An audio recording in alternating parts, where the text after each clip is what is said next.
Fala pessoal, iniciando mais um episódio do podcast O Sétimo Selo. E hoje vamos falar um pouquinho sobre dois assuntos. Obviamente, por se tratar de cinema, a gente vai interligá-los. Vamos falar um pouquinho sobre a revista Teorema, crítica de cinema.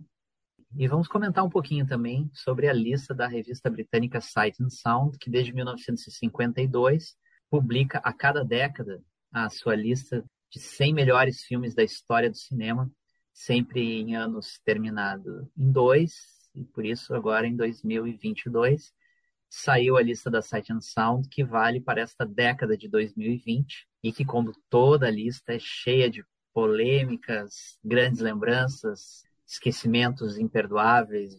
Duas listas, na verdade, né? A lista da crítica e a lista dos cineastas. Meu nome é Marcelo Parker, falo aqui de Florianópolis. Comigo, como sempre, está o Zé Fernando, lá de Porto Alegre, para quem eu passo a bola agora para apresentar o nosso convidado dessa noite. E aí, Zé, tudo tranquilo?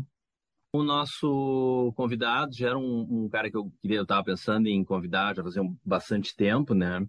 E aí, esses dias eu estava olhando quando a gente estava definindo a pauta, né? Eu vi uma postagem dele no Facebook falando aí sobre o lançamento aqui do novo número, né? Que já é o 32 da revista Teorema.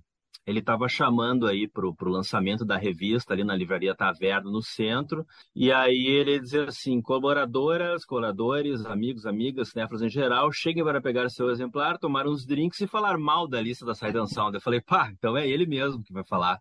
Por que falar mal da lista da Sight and Sound? Marcos Melo, um dos editores da revista Teorema, né, crítico, pesquisador, um dos programadores, né, também funcionário da Cinemateca Capitólio. Acho que todo mundo tem os seus motivos para falar bem ou para falar mal de essa ou aquela lista. Eu tenho os meus, né? Quais são os teus?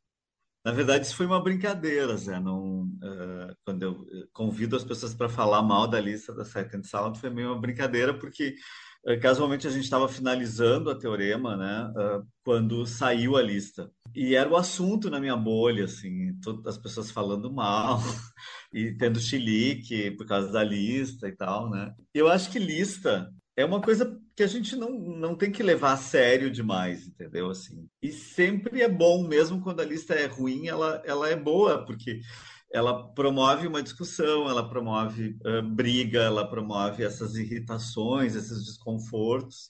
Eu acho, em linhas gerais, a lista da Sight and Sound bem ok, assim. Não acho, assim, na minha opinião, no meu cânone, assim, que o Jean Dillman seja o melhor filme já realizado.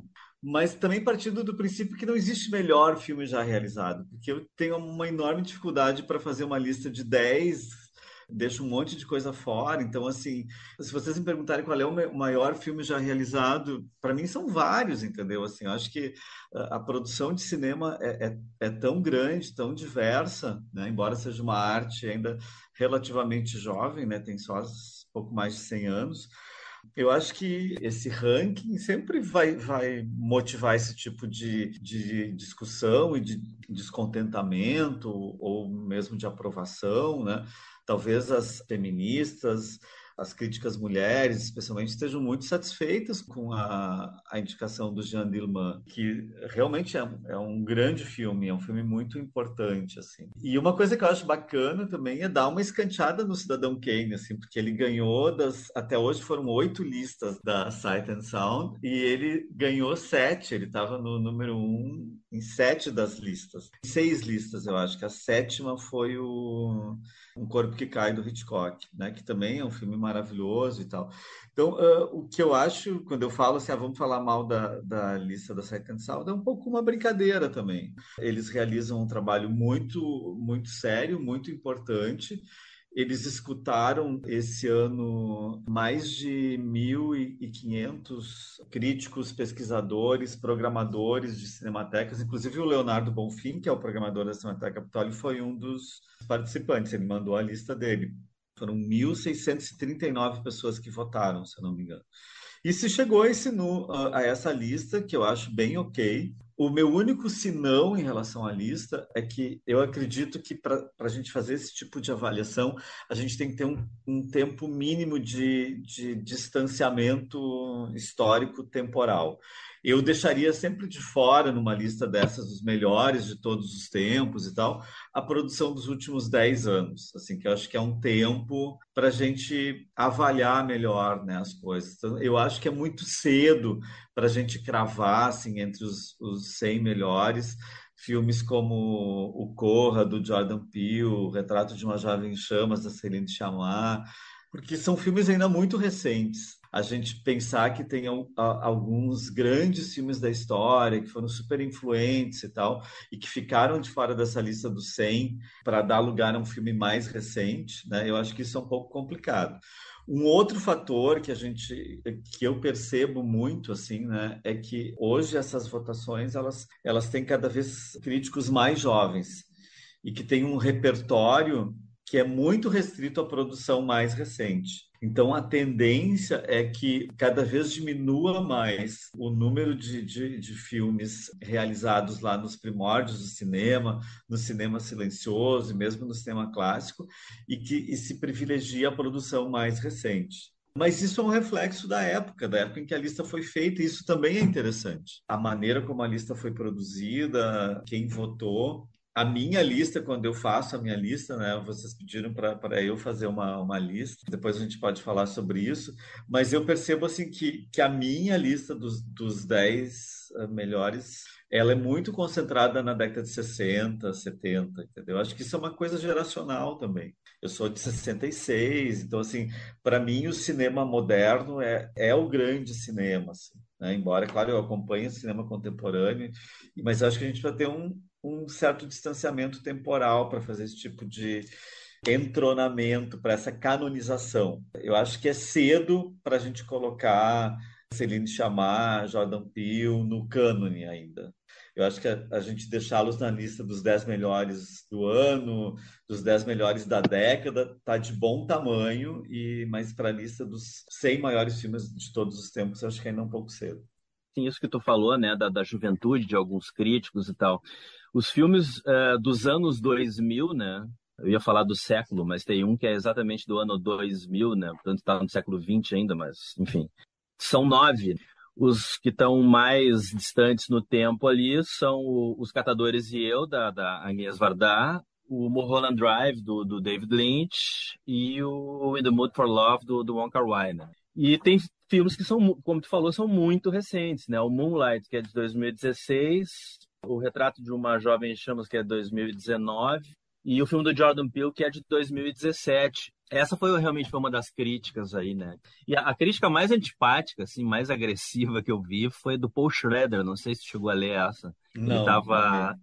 ele dizendo que o novo sistema de votação, eu não sei se ele se refere aos critérios de ter incluído bastante gente, né? Porque de 2012 para cá, mais que dobrou o número de votantes, e galera muito jovem, eles que reflete não mais uma continuidade histórica, mas o politicamente correto. E aí, bom, aí vamos discutir se é ou se não é. Na verdade, essa lista também ela incluiu mais realizadores negros e mais realizadoras mulheres, né, também, né?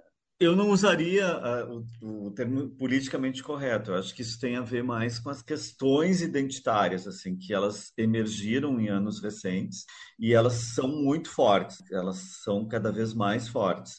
E é óbvio que a presença de filmes que eu gosto muito, o Jeanne Dielman, mesmo o filme da Claire Denis, que é uma cineasta que eu sou apaixonado. A Claire Denis apresentou Bom Trabalho na Sala PF Gastal. Ela esteve em Porto Alegre, ela participou de uma sessão comentada do filme na Sala PF Gastal há cerca de 10 anos. Então, é uma cineasta assim, que eu sou completamente apaixonado. Mas me parece assim que estar entre os 10 primeiros, o Bom Trabalho, que eu acho que isso está certamente ligado a uma questão identitária e não está um filme que eu acho muito mais influente, assim, mas claro, isso é a minha opinião, de um diretor que a Denis, inclusive, foi assistente de direção, que é o Wim Wenders, né? Pensar assim que o Bom Trabalho bateu Paris, Texas, por exemplo, que é um filme extremamente importante. Eu sempre penso, assim, quando a gente vai fazer esse tipo de lista, além das nossas preferências pessoais, é pensar o quanto aqueles filmes foram influentes no seu tempo, assim, o quanto eles consolidaram tendências estéticas ou apontaram para novas tendências. Mas é isso, uma lista é uma lista, né? E certamente nessa última votação teve mais eleitoras mulheres, que acho que é naturalmente que as críticas mulheres, as programadoras mulheres sejam mais sensíveis para essas questões, assim como para os realizadores negros. Agora, a gente pensar, por exemplo, que o Moonlight que entrou é um filme super recente, ele está na lista e tem outros filmes de diretores negros que são super importantes que não entraram. Então, eu acho que há uma certa pressa na canonização desses títulos, né, mais recentes. A minha sugestão, então, é a gente ler aqui pelo menos os 10, já que a gente já entrou falando nas listas. Então, eu vou ler rapidinho quais são, para a gente situar. Duas listas, né, da crítica e a dos diretores. Então, a da crítica, como o Marcos já falou ali, em primeiro lugar foi eleito, então, Jeanne Dielman, da Chantal Akerman, que é de 75. Depois o Vértigo, do Hitchcock. O Cidadão Kane, então, em terceiro lugar. Depois o Era Uma Vez em Tóquio, do Ozu. Amor à Flor da Pele, do Wong Kar-wai. Aí seria o primeiro filme desses super recentes, filme do ano 2000. Depois o 2001, do Kubrick. O Bom Trabalho, da Claire Denis, que o Marcos estava falando agora. O Mulholland Drive, do David Lynch, né? Cidade dos Sonhos, outro filme já do século XXI. O Homem com uma Câmera, do Ziga Vertov, que é o mais antigo aqui, é um filme de 29. E o Cantando na Chuva, é de 52. E a lista dos diretores, essas listas elas são de 100 filmes, estou pegando aqui os 10 primeiros, né? Na lista dos diretores, o 2001 do Kubrick, depois Cidadão Kane, Poderoso Chefão, em terceiro. Aí o Jean Dillman, da Chantal, também entra aqui em quarto na lista dos diretores. Era Uma Vez em Tóquio, do Ozu, Vértigo, do Hitchcock, o 8,5 do Fellini. Aí tem um empate, o Jean Dillman empatou com Era Uma Vez em Tóquio, mas aqui eu estou pegando os 10 primeiros, então eles estão meio embolados, né? Depois 8,5 do Fellini, O Espelho, do Tarkovsky, Close Up, do Kiarostami, também o Amor à Flor da Pele, do Wong Kar-wai, e o Persona, do Bergman. Então tem algumas diferenças, tem algumas presenças nas duas, né? O 2001, Cidadão Kane, Jean Dillman, Era Uma Vez em Tóquio, O Vértigo e O Amor à Flor da Pele, né? Então, esse filme de 2000 está presente tanto na lista da crítica quanto dos diretores, né? Então, só para situar, então, esses são os 10 primeiros dessas duas listas. E ambos, então, têm filmes mais recentes, principalmente a da crítica. Tem 3 filmes, né? Na dos diretores, a gente tem o Amor à Flor da Pele, do Wong Kar-wai, que seria o filme mais recente, já 22 anos atrás ele foi lançado. Uma época que essa lista da Sight and Sound ela era geral assim de críticos e cineastas, né? E aí depois eles desmembraram, eu acho que até 92, uma coisa assim. Uma coisa que tu percebe nitidamente assim é a diferença de visão, né, entre os cineastas e os críticos aí. E quando a gente foi elaborar as nossas, depois a gente vai falar, a gente primeiro entre nós aqui, eu e o Parker, a gente vai falando assim, tá, mas qual é o critério, né? A gente vai fazer uma lista tentando ser o mais objetivo possível, assim, tipo, quais foram os filmes que realmente foram mais influentes, inovaram na linguagem, ou vai ser a galeria efetiva, né? Mas é isso que a gente estava falando também antes, né, Marcos? Tem um pouco das duas coisas, né? E eu não duvido que os cineastas, com certeza, entra muito a questão afetiva, porque, bom, a própria Chantal diz assim, por que que ela resolveu fazer cinema na vida? Porque um dia ela viu o Demônio das 11 Horas do Godard, né? É isso que eu quero fazer. Então é evidente que para o artista tem que ter o caráter, assim, ó, alguma coisa que o cara me tocou. Para o crítico, a gente sempre acha que o cara tenta ser um pouco mais objetivo. Mas na real não cola muito também tem uma identificação pessoal, né? Certamente tem, né? E eu acho que a lista só tem valor se ela incorpora essa questão subjetiva, a questão de como aquele filme te mobiliza e como ele foi importante na tua formação cinéfila, né? Uma lista pessoal honesta, ela tem que partir desse princípio. Quem está votando é alguém que tem um certo repertório cinematográfico, que conhece a história do cinema, sabe a importância desses filmes na história do cinema, mas também que esses filmes tenham mobilizado aquele espectador especialista, né? Mas os especialistas também amam, os especialistas também têm, né, as suas idiosincrasias, as suas paixões pessoais e eu acho que é importante que elas sejam incorporadas no momento de fazer a lista. Mas uma coisa que eu te confesso assim é que ninguém esperava, né? Quem é cinéfilo e tal, pelo menos já ouviu falar no filme da Chantal. Assim. Aliás, eu tive duas cópias, hoje eu tenho uma, né? Eu tinha aquela cópia que saiu pela Aurora, uma distribuidora que eu acho que era de Pernambuco, né? E aí depois saiu a caixinha aqui lá e tal, né? Da Obras-Primas do Cinema, eu comprei e me desfiz da outra. E ele tava ali há horas do lado, né, da cama ali e tal, né? Tem uma prateleirinha ali. Eu falei, pô, um dia eu tenho que ver, tem que ver. Aí saiu ali, não, agora vai ser uma vergonha se não ver, né, cara? E eu me apaixonei por ela. E uma coisa, assim, que é interessante falar que é a respeito, né? Depois a gente talvez vamos falar um pouco mais da Chantal propriamente, mas assim, porque geralmente o que se fala do filme dela é que, tipo assim, puxa, mas é um filme em que nada acontece, é lento, ele é. Os movimentos dela são meio mecânicos. Não, é para ser isso mesmo, né? Já começa por aí. E não é que nada acontece sempre as mesmas coisas e uma movimentação meio ritualizada. Mas ao mesmo tempo em que nada acontece, entre aspas, cara, esse filme, ele é. Eu me apaixonei, assim, de tal maneira por ela, assim, porque, tipo, é um filme que nada acontece, mas ele tem muita informação. Desde a maneira como ela é enquadrada, parece que ela está achatada naquele ambiente, aquela coisa do corredor, né? Sempre tem um corredor. Tem horas que aparece assim, ela sai do quadro e ela tá com a cabeça para fora do quadro. Tu vai vendo por pequenos gestos assim que ela vai começando a ficar tensa. Eu não tinha visto o Jean Dillman e também aproveitei para ver o Eu, Tu, Ele e Ela, que é o primeiro, o News from Home e mais dois curtas que estão na caixinha aí. Ela é muito singular, né, cara? É uma coisa assim que eu não consigo comparar ela com nada. Mas voltando então ao Jean Dillman, assim, eu acho que ele tem essa lentidão, entre aspas, essa coisa de que não é muita coisa que acontece, cara, mas é muita informação. Ele tem 3 horas e 20, cara. Tem gente que não gosta de fazer isso, cara. Eu faço seguido, assim, que é ir parando. E aí eu faço algumas anotações e tal, e às vezes um filme de 2 horas para mim leva 5. Ele tem, assim, detalhes demais. E tem uma coisa também interessante, que é o seguinte, talvez afaste algumas pessoas, mas enfim, né, isso tem que ser dito, né, cara? A câmera não se mexe nunca, né? Tem alguns filmes dela que a câmera se mexe pouco. Esse a câmera não se mexe, são todos planos estáticos. Só que a maneira como ela coloca a câmera também, né, cara, sempre a personagem parece meio à distância, assim, quando ela tá caminhando na rua, ou no corredor do edifício, ela passa várias vezes por ali. Às vezes ela entra acho que num correio, né, ela entra num armazém, uma coisa. A câmera tá ali por causa dela, mas parece, cara, que ela não é ninguém ali. Ela tá sempre numa distância em relação à câmera, assim, e tal, que é como se ela fosse um nada. E, na verdade, a câmera tá ali por causa dela, né? É o dia a dia dela que se acompanha, né? É um filme, assim, que talvez assuste mais do que seduz o grande público, mas quem tiver uma curiosidade vai pegar alguns detalhes, assim, bem interessantes. E parece que ela tá sempre numa prisão. O que tu tem para dizer, Marquinhos, a respeito? O que eu achei mais legal na lista, que mais me interessou na lista e eu achei muito bacana, foi justamente o Jean Dillman estar em primeiro lugar.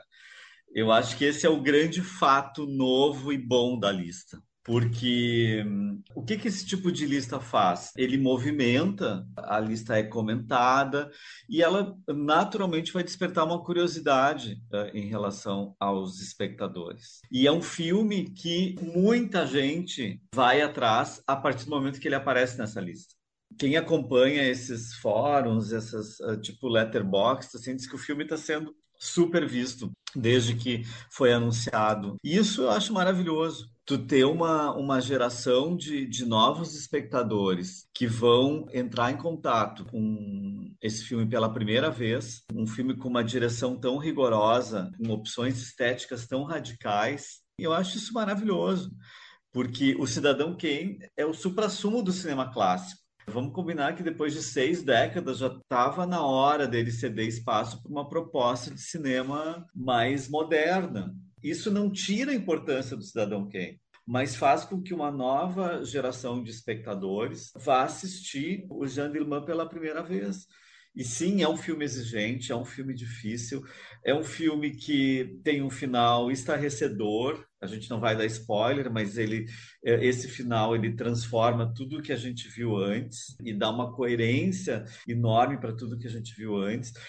É a coisa que eu mais gostei na lista, é o Jean Dillman estar em primeiro lugar. Eu posso não ter ficado satisfeito com algumas outras ausências. Numa lista minha de 10 melhores, o Jean Dillman não estaria. Muitas outras coisas que eu sou apaixonado também não estariam, porque são só 10. E a gente vê muito filme, né, Zé? Então, há muito tempo. Então, é óbvio que o nosso coração cinéfilo, ele tem espaço para todo mundo, assim. Para mim é o grande fato. Eu acho lindo quando eu vejo as fotos do filme sendo publicadas recentemente. A Delphine Seyrig, que é uma atriz que eu sou apaixonado e que está em grandes momentos da história do cinema, né?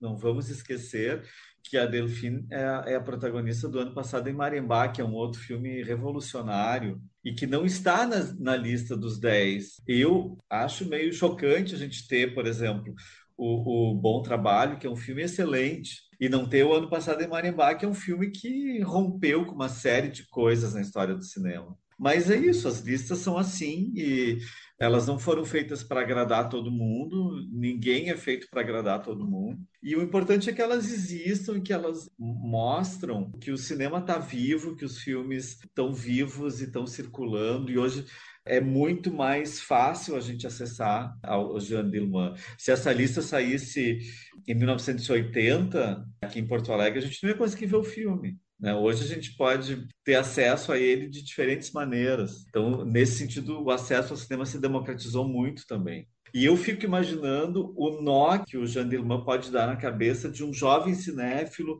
no interior do Rio Grande do Sul, que é onde eu fiz a minha formação de cinefilia. De repente, um filme que eu nunca ouvi falar, um filme de 3 horas e 20, eu vou assistir esse filme e vai ser um choque estético. E eu acho isso muito bom.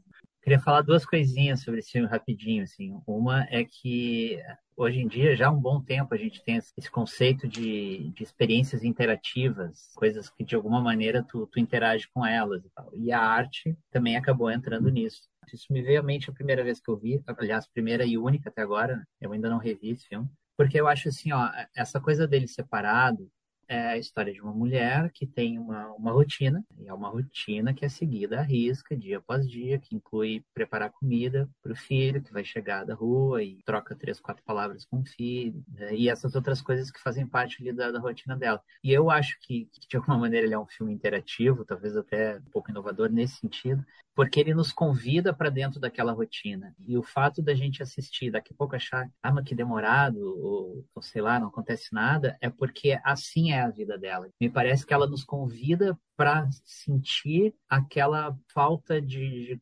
emoção, aquela passagem lenta do tempo. O filme ele não se passa em 3 horas e 20, né, como alguns outros filmes onde a gente vê o tempo real ocorrendo, né? Acho que são 2 ou 3 dias, mas para mim o que marcou desde o início foi isso, assim, me parece que faz parte. Se o filme tivesse 2 horas, ele não ia despertar em nós, espectadores, o que ela gostaria que tivesse despertado, que é justamente esse sentir o tempo lentamente passando, aquela rotina, aquela vida que já se sabe como vai ser daqui a 1 hora, como vai ser amanhã. E tanto que tem um momento em que ela faz a comida, acho um pouco mais rápido do que normalmente, e ela fica ali com o tempo de sobra e ela absolutamente não sabe o que fazer com aquele tempo de sobra, com aquela 1 hora a mais que ela tem, né? Porque isso sai daquela organização que ela consegue dar para sua vida.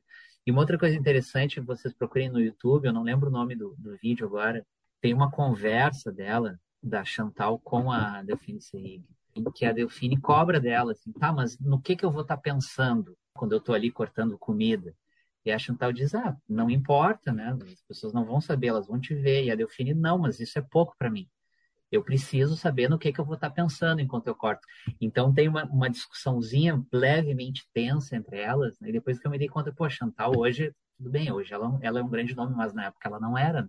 E a Delphine já tinha mais de 10 anos de trabalho com grandes diretores, né? Então tu tem ali um embate muito interessante entre duas mulheres, duas grandes artistas, mas uma ainda tentando se movimentar dentro desse meio, né? E aos poucos a Delphine vai arrancando da Chantal algumas coisinhas que a ajudam a compor, então, aquele personagem, aquele olhar. E bom, Marcos, isso que tu falou do fato das pessoas estarem procurando ver esse filme já mostra que as listas servem para alguma coisa, né? Até a gente que adora, às vezes pensa, né? Mas é só um pretexto para sair conversando. Mas nesse caso dá para ver que ela já deu uma mexida, né? E certamente esses filmes novos dos anos 2000 para cá também vão ser procurados por quem vai olhar, esse filme eu não vi e tal. Tem filmes ali do 100 que eu não vi que agora eu vou querer ver. O Max deve ter visto todos os 100, né? Tu contou, Parker, quantos tu não viu? Eu Não, contei. vou fazer isso depois, então.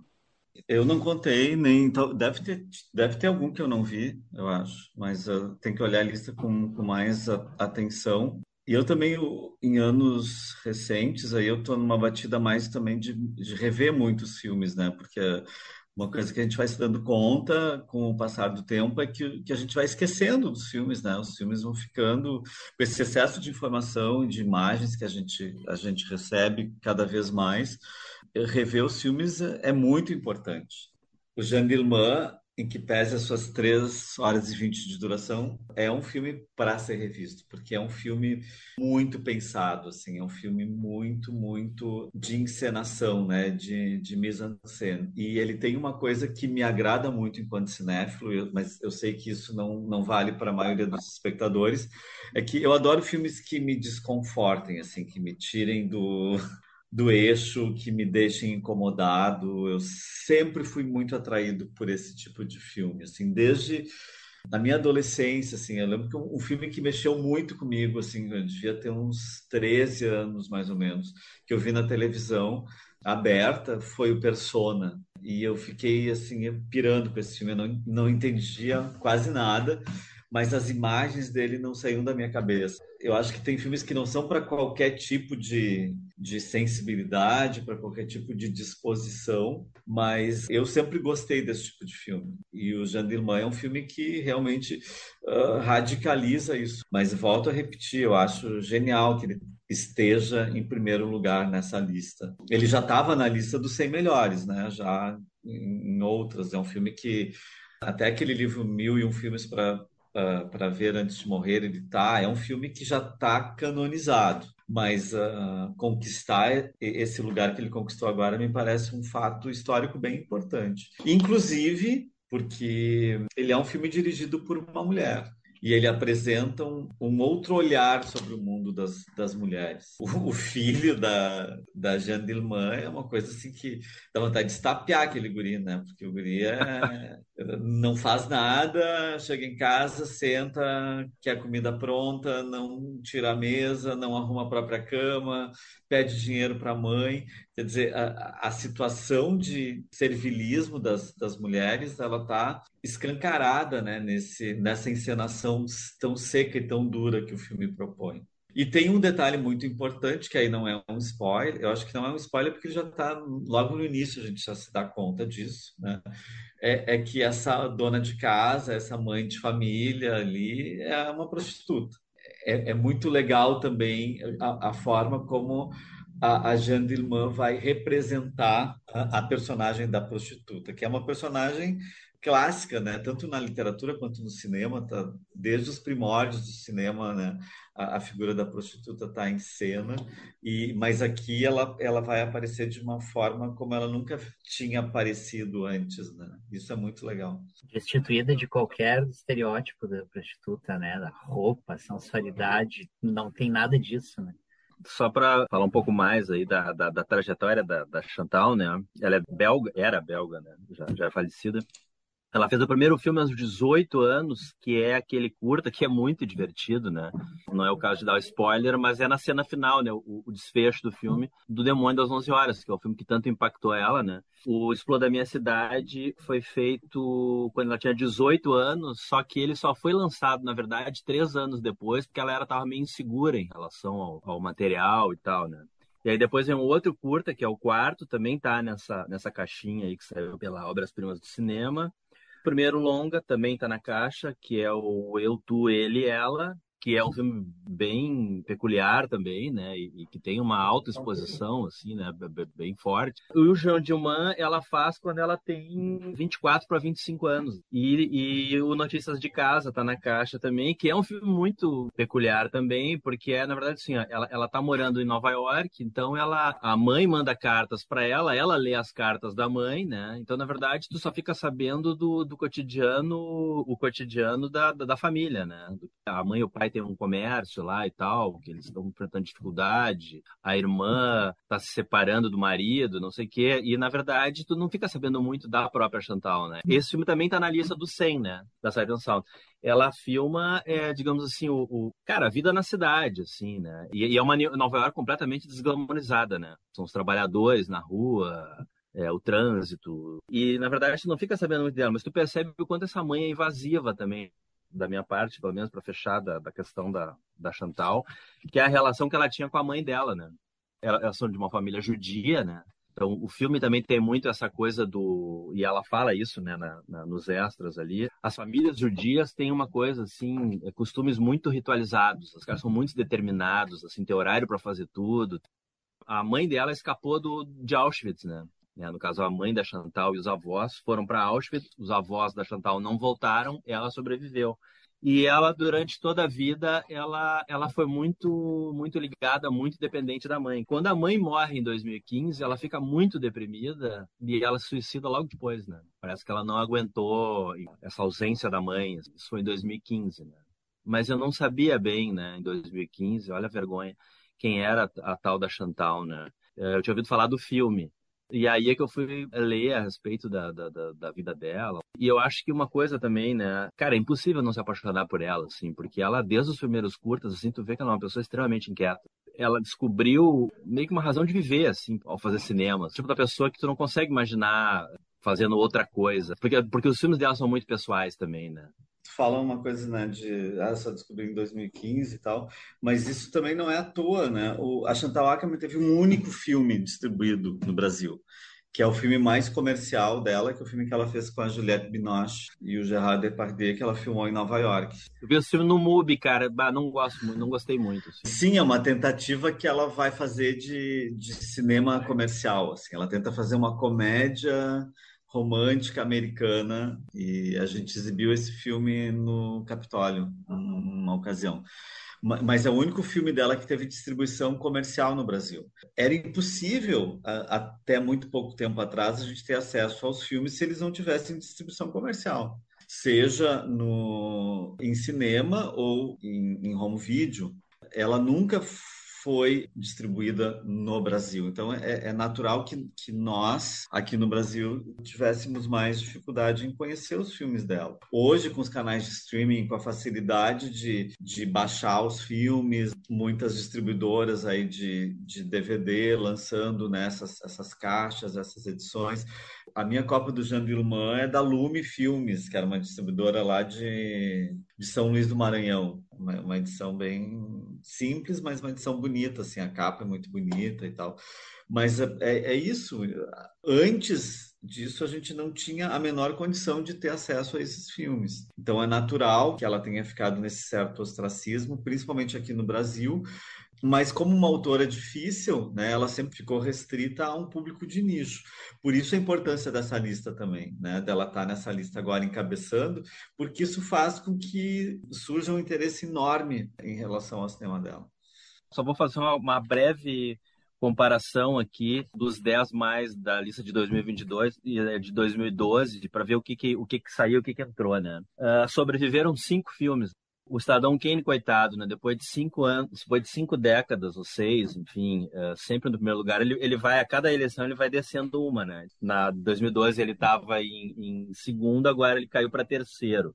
Era Uma Vez em Tóquio, também baixou uma, né? Aliás, baixou exatamente, né?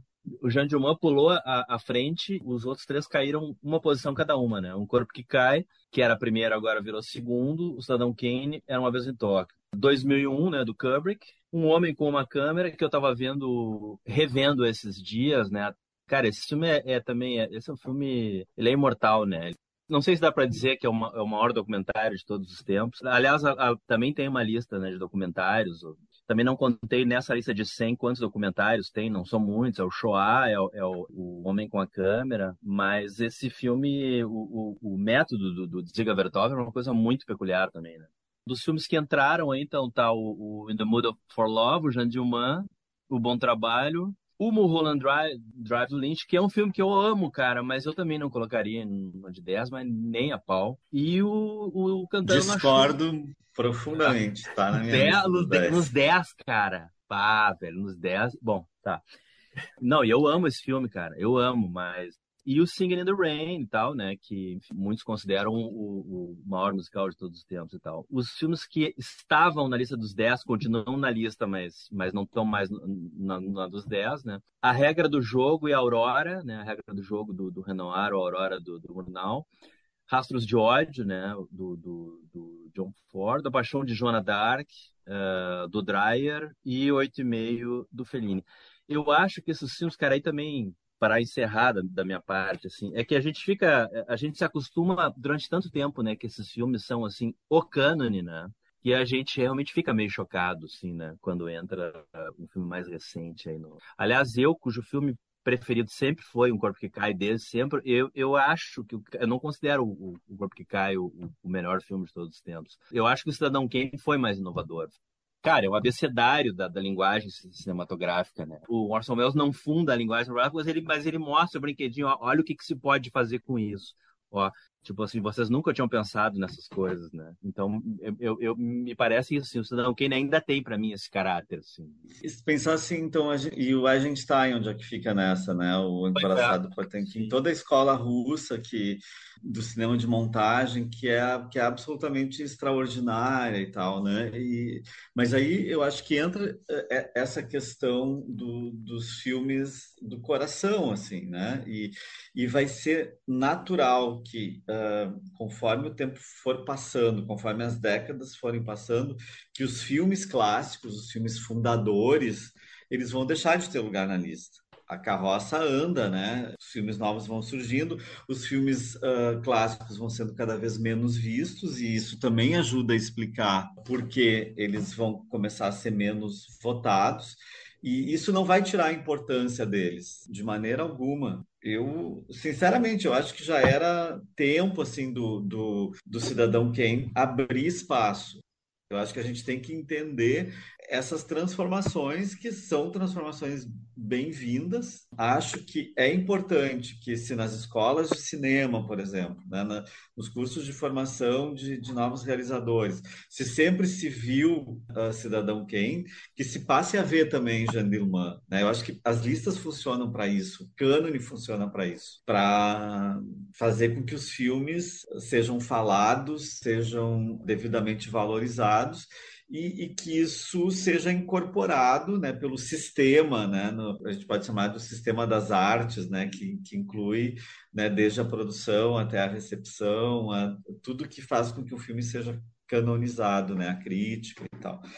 Eu queria falar com o Marcos aí sobre o trabalho dele na Capitólio, né, na Cinemateca Capitólio, mas também da revista Teorema, que poucos dias atrás, na verdade, né, teve o lançamento aí do número 32, completou 20 anos de existência a revista, não lançava um exemplar há um bom tempo por causa da pandemia, né, prejudicou os trabalhos, e essa vai ser o último número físico, é isso, Marcos?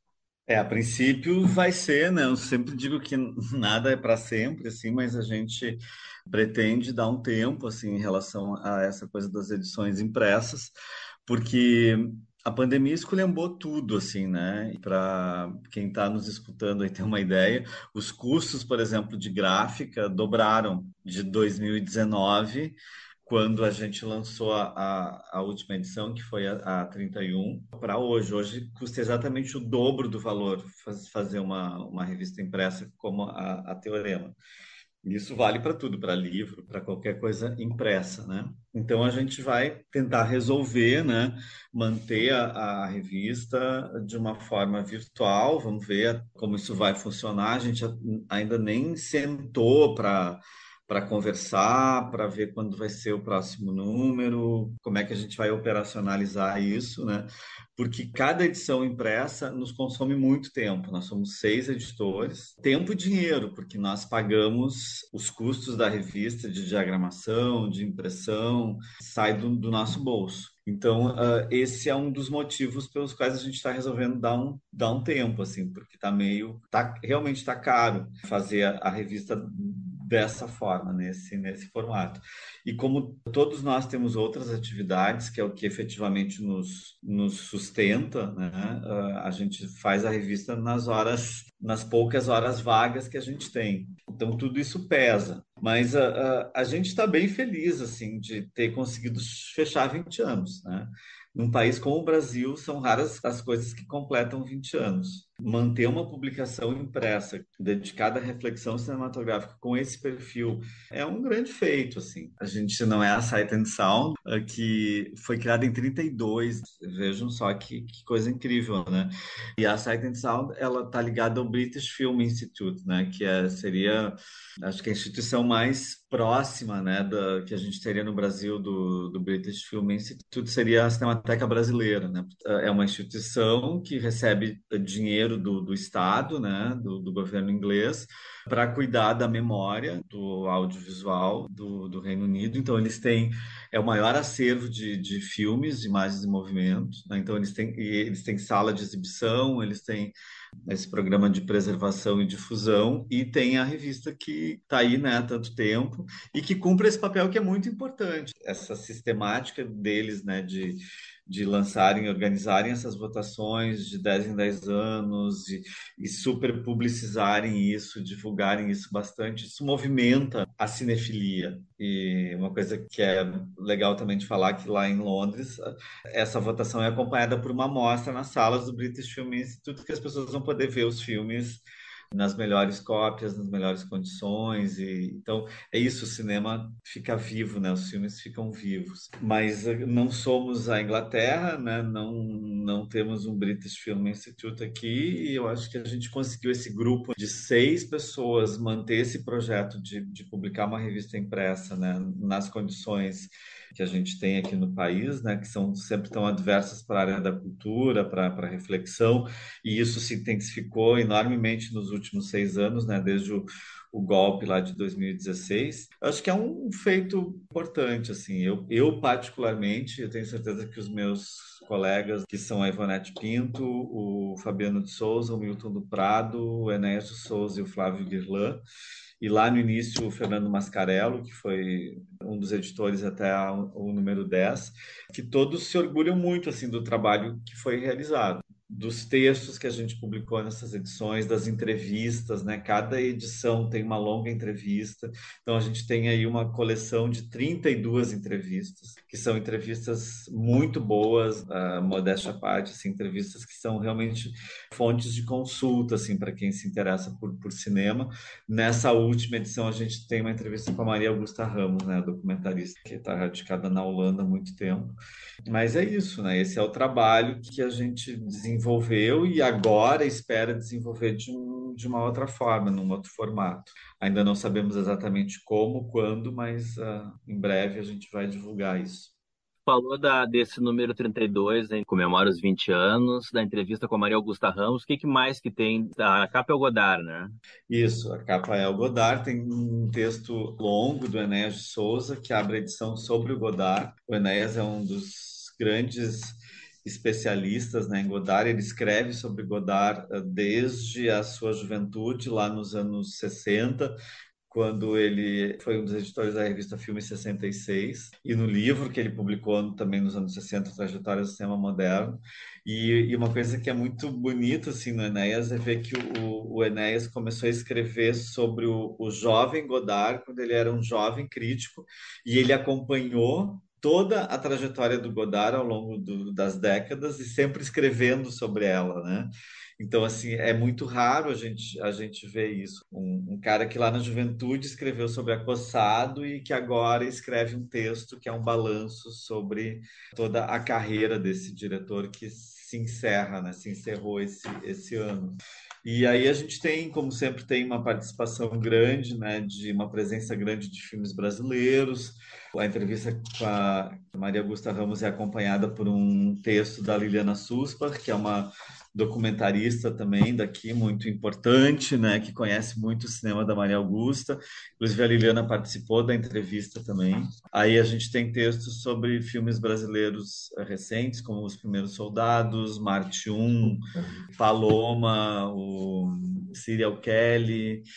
sobre filmes que têm sido bastante comentados esse ano, como Não, Não Olhe, do Jordan Peele, que é um filme bastante falado.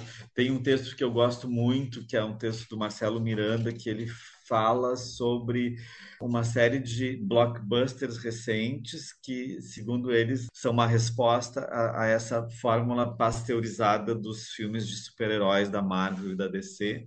Então ele se debruça sobre 4 filmes, segundo ele, muito bem sucedidos, assim, que são filmes de ação feitos no formato blockbuster e que ele estabelece um diálogo com esses filmes porque ele enxerga coisas muito criativas neles, que é o RRR, o filme indiano, né, que está fazendo sensação, aí está na lista de melhores filmes do ano de várias publicações. O filme está disponível na Netflix. Tudo em todo lugar ao mesmo tempo. Esse filme sobre o multiverso, né? Com a Michelle Yeoh, que também é um filme que está fazendo uma carreira boa em listas de melhores do ano. O filme Ambulância, do Michael Bay, e o Top Gun Maverick, que é um fenômeno de bilheteria, assim, que pegou todo mundo de surpresa. Então ele faz um texto falando sobre esses blockbusters muito legal. Também tem um texto sobre o Memória, que é o filme mais recente do Apichatpong Verazetaca, o filme que ele rodou na Colômbia, que é um filme incrível, merece, né, uma análise mais cuidada, assim, um filme bastante complexo, como costumam ser os filmes do Apichatpong.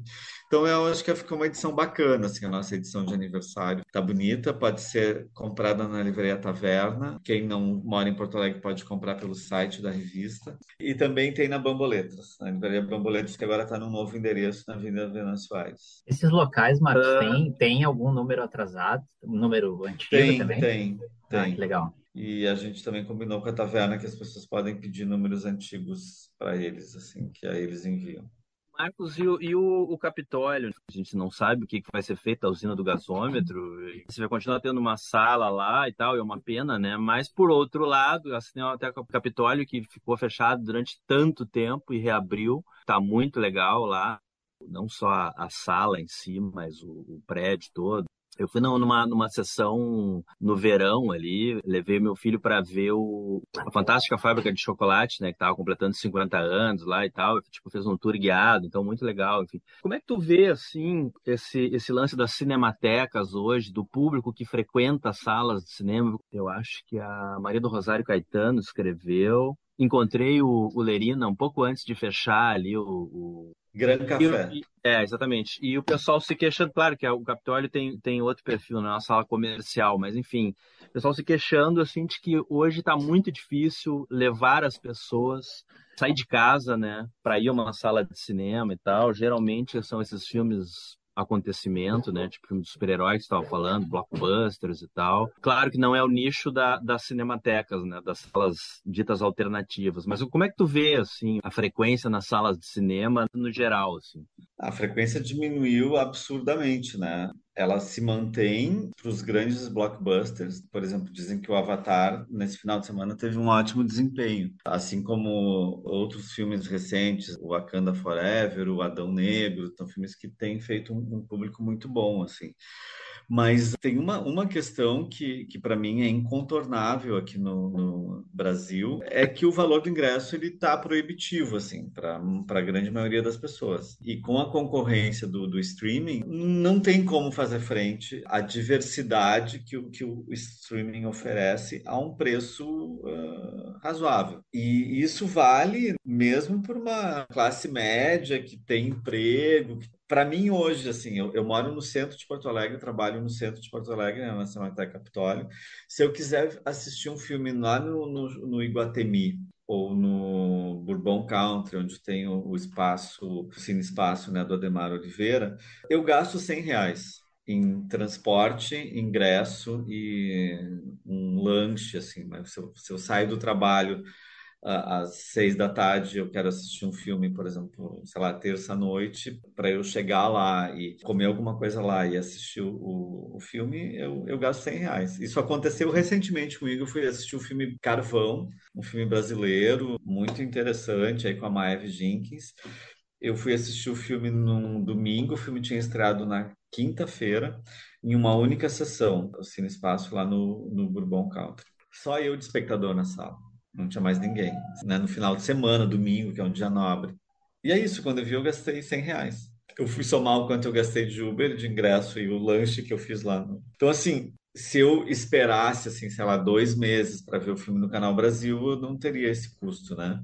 Semana passada, na quinta-feira, estrearam 12 filmes. Na semana anterior ao Avatar. Eu não dou conta de ver 12 filmes. É absolutamente impossível ver 12 filmes em uma semana para mim, assim, pensando nessa coisa do deslocamento e tal, né? E também pensando que eu trabalho numa sala de cinema que tem uma programação muito diversa, que é a Cinemateca Capitólica, também tem que acompanhar essa programação. Então, assim, é muito difícil. E é muito difícil para o filme médio. As pessoas que escolhem ir ao cinema uma vez por semana, ou a maioria a gente sabe que é uma vez por mês, elas escolhem esse filme evento, que é o Avatar, que é o Pantera Negra. Essa é uma realidade que a gente tem que encarar. Em contrapartida, né, na Cinemateca a gente está vivendo um momento muito bom de renovação de cinefilia, por ter uma programação muito diversa, por trabalhar muito com a sessão evento, que a gente chama que é a sessão única, ou a sessão comentada, a sessão seguida de debate. A gente tem conseguido despertar um enorme interesse, especialmente entre o público mais jovem, na faixa dos 16 aos 30 anos. Um público muito difícil de atingir hoje é aquele público dos 30 aos 60. Se a gente for ver o nosso perfil de espectadores hoje na sala, são pessoas muito jovens ou pessoas mais velhas. É muito curioso que no último final de semana a gente fez uma homenagem ao Pasolini, exibindo 2 filmes dele com cópias recentemente restauradas, né? O Teorema e o Saló. Estava lotado, foi um público excepcional, assim. E a grande maioria da plateia, assim, tipo 80% dos espectadores eram pessoas muito jovens, ali na faixa dos 20 anos. E a gente perguntava assim, é a primeira vez que vocês estão vendo o filme? E assim, tipo, 80% das pessoas diziam que era a primeira vez que estavam vendo Teorema, a primeira vez que estavam vendo Saló. Então, isso é muito bacana, assim, né? Tu pensar que tu tem uma nova geração de espectadores que está vendo esses filmes pela primeira vez, em condições excepcionais, assim, as cópias eram incríveis, assim, né? Restaurações impecáveis. Eu até brinquei, assim, que a primeira vez que eu vi o Teorema, eu assisti ele em 16 milímetros, numa cópia em preto e branco, lá na Sala PF Gastal. Isso em 1999. Então, assim, que sorte que esses jovens cinéfilos estão tendo de poder ver o filme nessas condições, assim, né? E era muito bacana, foi muito bacana de ver o quanto eles saíram impactados da sessão. Que é isso, né? O cinema, ele vai se reinventando, ele vai encontrando seus novos públicos, mas no Brasil a gente vai precisar enfrentar esse problema da elitização. O cinema se tornou uma atividade muito cara e isso acaba sendo proibitivo, né? Especialmente no contexto de crise econômica como a gente está vivendo agora. Só um último comentário, uma última pergunta que eu vou te fazer. Estava falando do Pasolini, eu me lembro que a primeira vez que eu vi o Teorema foi lá na Gastal, né? E quando eu vi o Saló, foi num relançamento dele no antigo Cinema 1 Sala Vogue. Então, por isso que eu vou te perguntar, saiu muita gente no meio do cinema, assim, apavorada? Acho que não, né? Gurizada não sai, né?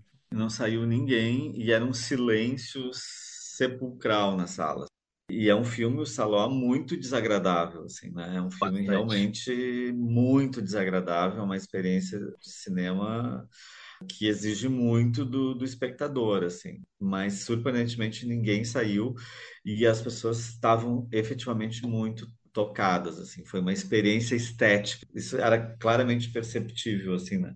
Na reação das pessoas. Esse é um outro grande ausente aí nas listas, é o Pasolini, um cara que fazendo 100 anos e ele não está na lista dos 10 mais da Sight and Sound, está na minha, certamente, né? Eu acho que é um cineasta importantíssimo, cada vez mais atual. Mas é isso, as listas são sempre discutíveis, né? Agora que tu falou, eu precisar de um tempo, assim, para conferir as ausências. Mas eu acho que na de 100 ele tá, ou não? Nem isso? Isso Eu não lembro agora se ele está na de 100. Não, não lembro se ele está na de 100.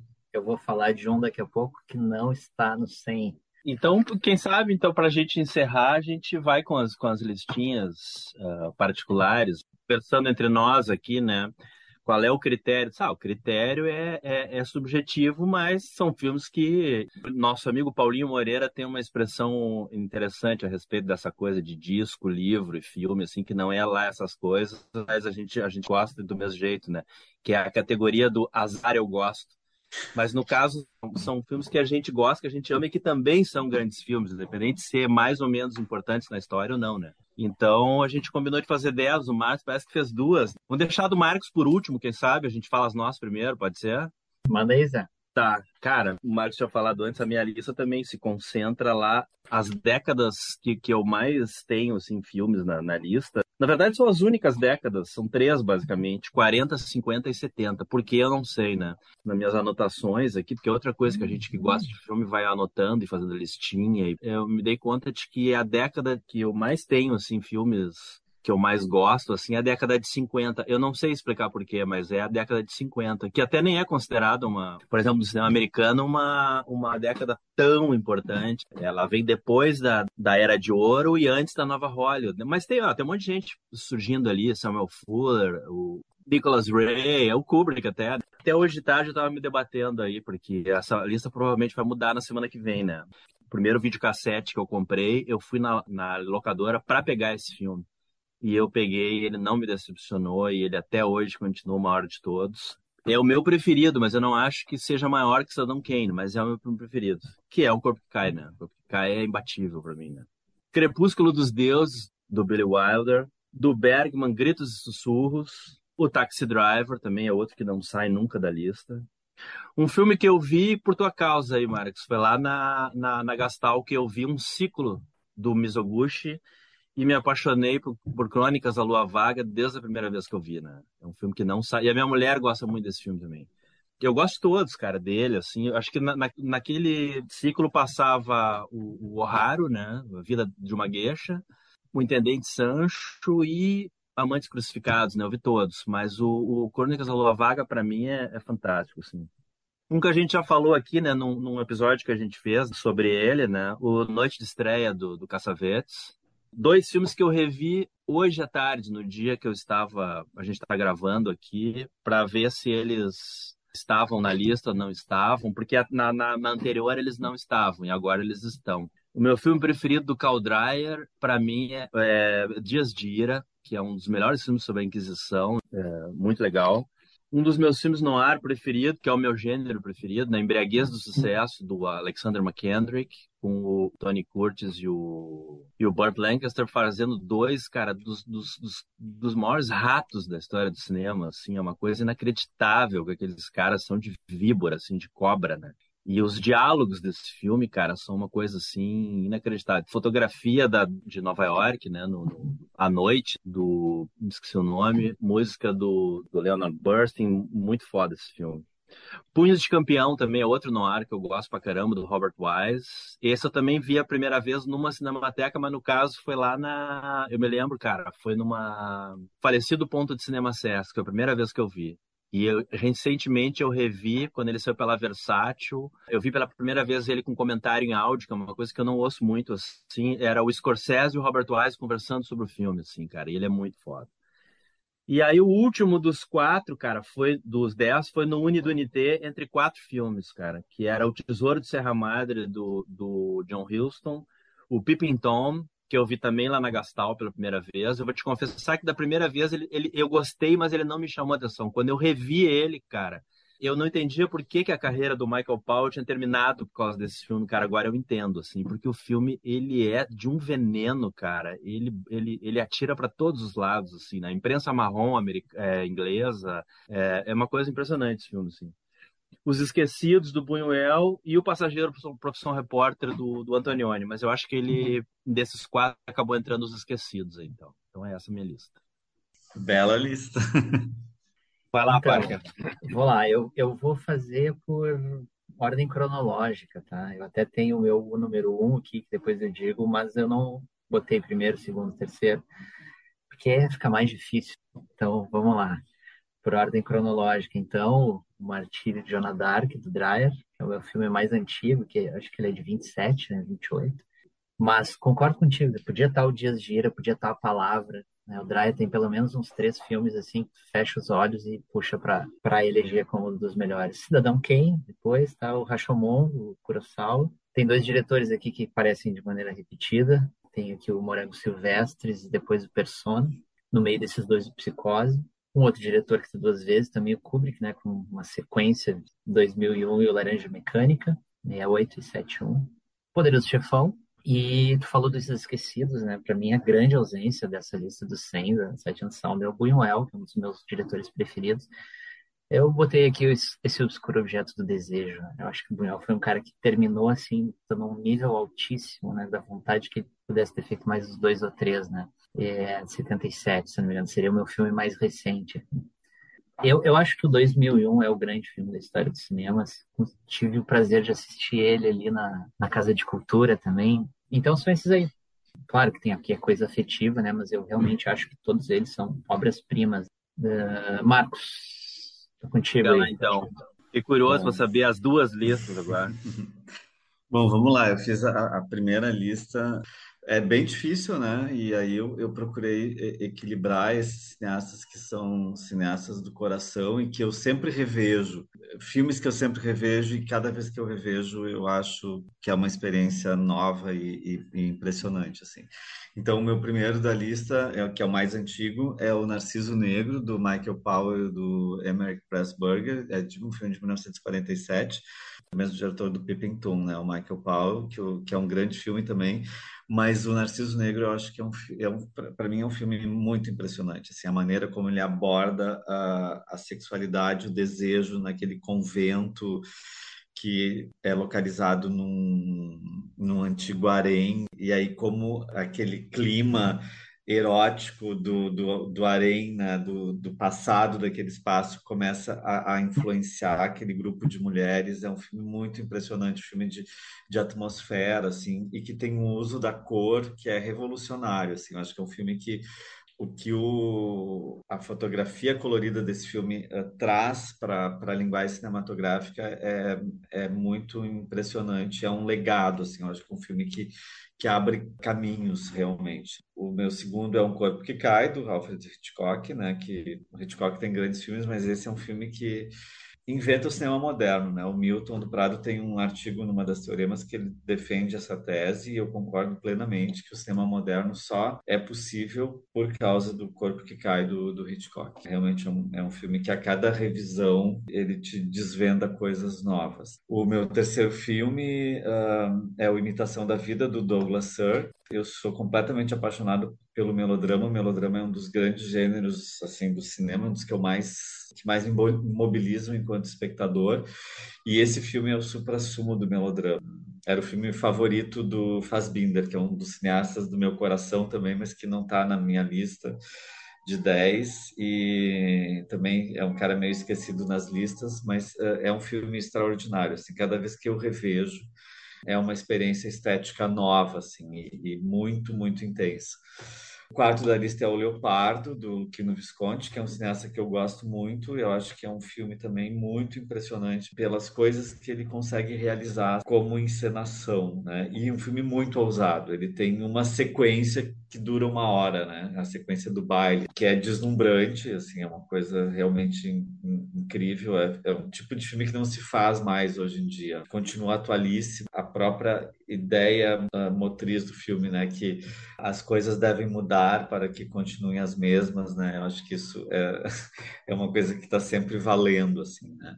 O meu quinto filme é O Deserto Vermelho, do Antonioni, de 64. Sou muito apaixonado pelo cinema italiano e pelo Antonioni, e esse eu acho que é o filme maior do Antonioni, embora eu seja apaixonado pelo Profissão Repórter, pelo Zabriskie Point, pela trilogia da incomunicabilidade, mas O Deserto Vermelho é um filme que realmente me toca muito, assim. E a maneira como ele usa a cor nesse filme, é o primeiro filme colorido dele, também é muito, muito incrível. O meu sexto filme é o Terra em Trânsito, do Glauber Rocha. Eu, como espectador brasileiro, assim, eu não consigo. Eu tenho uma ligação muito forte com o cinema brasileiro, e eu acho que esse filme é o filme que melhor traduz o Brasil. E é um filme absolutamente inventivo, brilhantemente encenado, assim, e ele me parece cada vez mais novo, cada vez mais moderno. Assim, isso que a gente está vivendo hoje no Brasil, a gente vê Terra em Trânsito e já está tudo ali. É muito incrível a maneira como o Glauber consegue sintetizar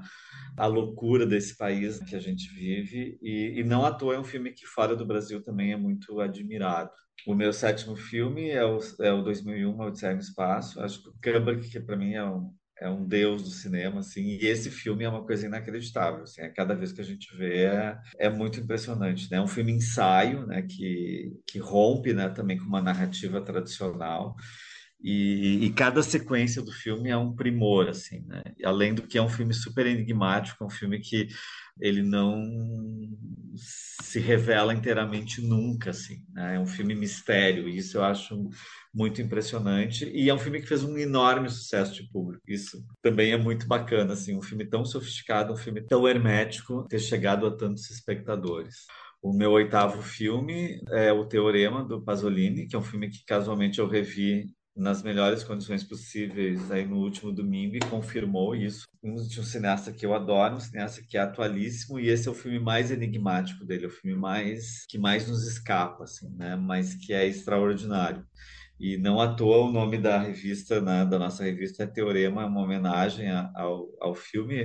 É o filme de capa da primeira edição da Teorema, da edição número um. E é um filme que fica melhor a cada revisão, assim. O nono filme é um filme que está em poucas listas, mas é um dos filmes do meu coração, assim, que eu revi recentemente. É o Cabaré, do Bob Fosse. Eu gosto muito de cinema musical, e eu acho que é um filme que Cabaré é um musical moderno, assim, né? Que inova muito o cinema musical, e ele é extraordinário, assim, sobre todos os aspectos que a gente for pegar, da atuação, às coreografias, à encenação. É um filme que fala sobre a ascensão do fascismo, que é um tema também que está sempre na nossa cola, na nossa espreita, e acho um filme extraordinário. E, finalmente, né, o filme mais recente da minha lista é o Cidade dos Sonhos, do David Lynch, um Mulholland Drive, um filme sobre o qual eu escrevi na número um da Teorema, o meu primeiro texto na Teorema. E é um filme que eu acho também revolucionário em termos de narrativa, em termos de linguagem. Ele consegue revisitar o cinema moderno lá dos anos 60, né? Especialmente o René, Hiroshima Mon Amour, ano passado em Marimbá, e traz isso, né, para o século XXI de uma forma impressionante, assim, incorporando as séries de TV, a Pulp Fiction, as narrativas sobre Hollywood. Originalmente ele era uma série de TV, e o Lynch faz uma coisa que eu realmente acho muito impressionante nesse filme, e que ele vai ser mais impressionante ainda nessa última leva de episódios do Twin Peaks, que tem cerca de 3 anos, mas acho que a gente tem que dar um tempo ainda para isso decantar mais. Talvez na minha próxima lista essa última série do Twin Peaks entre, porque eu vejo o Twin Peaks como um longa-metragem de 18 horas de duração. Só repetindo aí rapidinho, destacando que é em ordem cronológica. Narciso Negro, Um Corpo que Cai, Imitação da Vida, O Leopardo, Deserto Vermelho, Terra em Transe, 2001, Teorema, Cabaré e Cidade dos Sonhos.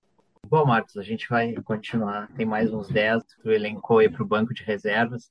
Só É. deixa eu te dizer, para não perder o trem aí que tu falou do Terra em Transe, eu considero o Terra em Transe o grande filme brasileiro. Já vi várias vezes, e cada vez que vejo, eu acho incrível. Eu acho o texto dele. Uma vez eu iniciei a transcrição de todos os diálogos. Eu não acabei, mas eu fui até boa parte, porque tem muita poesia ali, né? O personagem do Jardel Filho é um poeta, né? E tem muita coisa que ele fala que acaba se perdendo, porque as imagens são uma loucura, né? E tu entra, e eu senti necessidade, preciso ler isso aqui com calma. Eu colocaria numa lista da década de 60, tranquilamente, porque o Deus e o Diabo costuma ser mais comentado, né? Não sei, parece que ele goza de mais prestígio, não sei se é uma impressão minha, mas o meu Glauber, mais do que isso, até o meu filme brasileiro preferido é o Terra em Trânsito. E eu assisti, já tinha visto, mas eu assisti uma sessão, uma cópia nova Então, assim, foi uma sessão inesquecível. Ver o filme em condições que raramente os filmes brasileiros clássicos a gente consegue ver nessas condições, né?